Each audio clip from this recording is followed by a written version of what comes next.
Assalamualaikum everyone. Apa kabar? Indonesia is going to be very good in military force. Day by day Indonesia upgrade of military force. आज की वीडियो का टाइटल है मिर्दिका begin transformation मिलिटर Indonesia young begin नगारा लेन सिगन। वीडियो देखने के बाद हम अपना तज्जिया देंगे। अब हम चलते हैं वीडियो की तरफ। Let's start video. Hey ho Pop Gengs, apakah kamu juga merasakan suasana meriah dengan pernak-pernik merah putih di mana-mana? Ya, ini 17 Agustus. Hooray! Nah, di kesempatan yang berbahagia ini, kami dari Daftar Populer mengucapkan selamat ulang tahun yang ke-74 Republik Indonesia. Jayalah selalu. Berbicara tentang kemerdekaan, dahulu para pejuang dengan gagah berani mengusir penjajah hanya dengan berbekal persenjataan yang sangat terbatas. Maklum, dulu Indonesia sangat tertinggal dalam hal peralatan militer. Lihat aja bagaimana susahnya para pejuang mengusir penjajah hanya dengan senjata seadanya. Tapi itu zaman dulu ya Pop Gengs. Sekarang peralatan militer Indonesia nggak kalah dengan negara-negara lainnya. Berikut ini daftar populer sajikan perbandingan sejumlah peralatan militer Indonesia zaman dulu hingga sekarang. Namun sebelum lanjut, silakan klik subscribe dan tekan loncengnya dulu ya, support kami dan bersama kita berbagi info menarik dari daftar populer.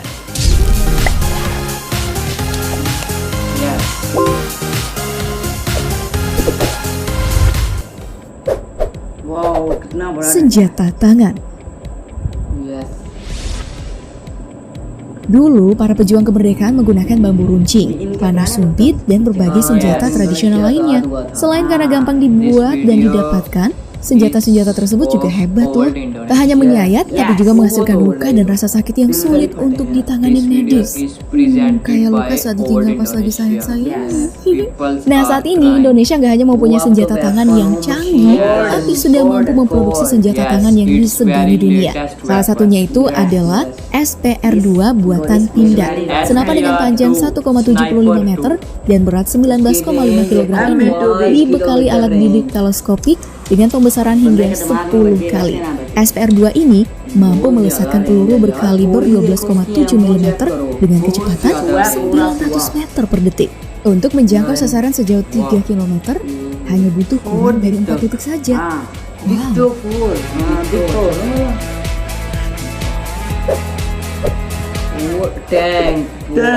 Kendaraan lapis baja. Kendaraan lapis baja. Emang Indonesia udah punya kendaraan lapis baja pada masa penjajahan dulu? Iya dong, bukan dibeli, tapi dirampas dari Belanda. Namanya itu adalah tank Stuart. Tank ini punya daya jelajah hingga 250 km dengan kecepatan maksimum 58 km per jam, dibekali meriam kaliber 37 mm dan 4 jenis mitrailleur.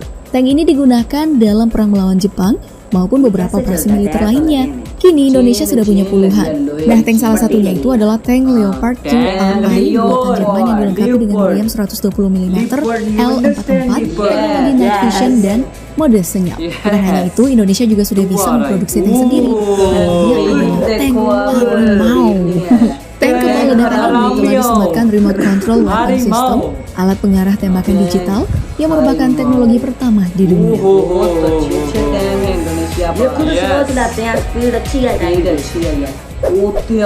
Pesawat tempur.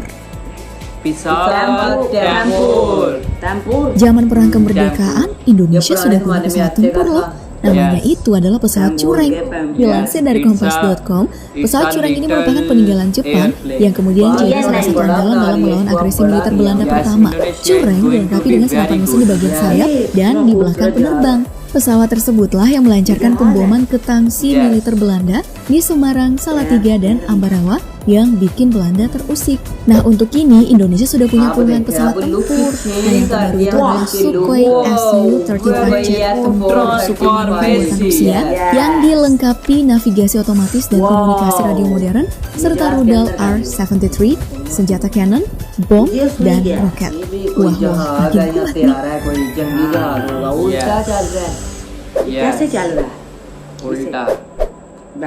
Kapal selam. Indonesia baru punya kapal selam pada tahun 1960-an dengan membeli 12 kapal selam buatan Rusia jenis Whiskey Class. Kapal selam tersebut digunakan dalam operasi Trikora mengusir Belanda di Papua.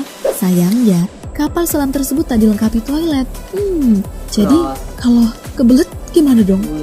Nah sekarang kapal selam Indonesia sudah canggih banget. Malah tak lagi dibeli dari luar negeri, tapi asli buatan sendiri. Namanya itu adalah Alugoro 405. Kapal selam itu merupakan kapal ketiga dari 12 kapal selam yang dipesan TNI AL dari PT PAL Indonesia. Alugoro 405 dilengkapi dengan 14 torpedo, top 8 kali 533 km, dan torpedo surface and underwater target. Kalau yang ini sudah punya toilet nggak ya?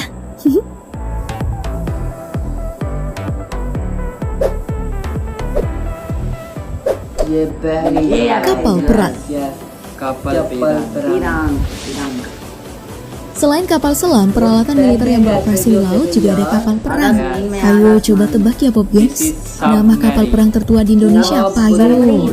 Jawabannya adalah KRI Multatuli 561. Ya meskipun masuk golongan kapal perang, namun kapal buatan Jepang tahun 1961 ini lebih banyak berfungsi sebagai kapal markas, melakukan koordinasi, pengendalian, dan perbekalan pada kapal-kapal tempur di gugus tempur. Terus untuk kapal perang tercanggih di Indonesia sekarang itu adalah KRI RE Marta Dinata 331 yang dilengkapi dengan persenjataan lengkap, torpedo, rudal, hingga meriam digital yang bisa menembakkan 80 peluru ke arah musuh secara beruntun. Kapal buatan PT PAL Indonesia ini juga dilengkapi dengan pengecoh rudal, autopilot, dan sangat sulit dideteksi radar ataupun sensor kapal musuh. Canggih bener ya, makanya nggak ada yang berani mengusik wilayah Indonesia. Meskipun Indonesia sudah punya koleksi peralatan militer yang super canggih dan bikin ciut negara lain, tapi siapapun pasti setuju kalau perdamaian itu lebih penting dibandingkan peperangan, iya kan? Oke Pop Geng, sebelum ulasan ini berakhir, jangan lupa untuk like, share, dan subscribe-nya. Hasta la vista Pop Gengs.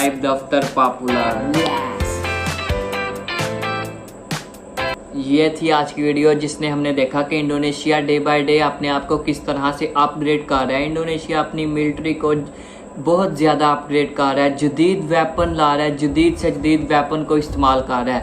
Indonesia बहुत ही powerful country बनता जा रहा है day by day. हम इस तरह की वीडियोस पे रिएक्शन देते रहेंगे। मिलेंगे आपको नेक्स्ट वीडियो में, तब तक के लिए अल्लाह हाफिज।